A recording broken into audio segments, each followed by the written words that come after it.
এইজনী আমাৰ বাইদেউ এয়া চব্জি কাটি আছে, ধুন্দুলি, তিয়ঁহ। এতিয়া মই খাৰ বনাম। এইখিনি নেমুৰ, এটা জলকীয়া আৰু আদা লৈ লৈছোঁ, আৰু একো নালাগে। এইটো মোৰ একেবাৰে সৰু মাটিৰ চৌকাৰ পাকঘৰ। ইয়াতে মই কেতিয়াবা মাংস, মাছ এইবিলাক বনাওঁ, আৰু চৌকাটো ময়ে বনাইছোঁ দেই নিজে। কেনেকুৱা হৈছে ক'বচোন আপোনালোকে।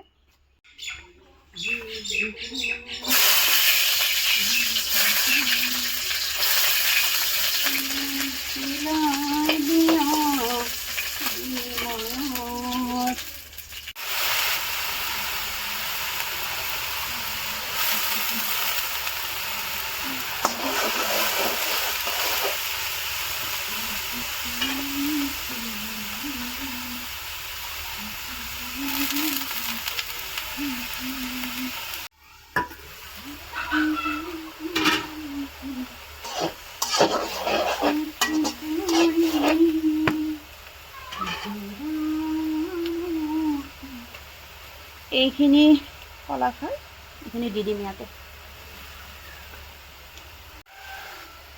নিমখ আৰু অলপমান হালধি দিম। হালধি নিদিওঁৱে নিমখ খাৰত, হ'লেও অলপ দিম আকৌ, নহ'লে বগা হৈ থাকে।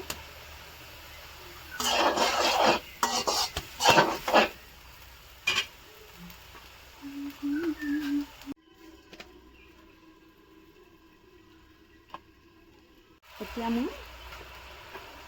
এইখিনি আদা দি দিম। হ'লে আৰু খাৰ, ধুন্দুলি আৰু তিয়ঁহৰ খাৰ। আমি মানে খাৰটো অলপ বেছিকৈ খাওঁ। এয়া মোৰ খাৰ ৰেডি। Bye bye friends.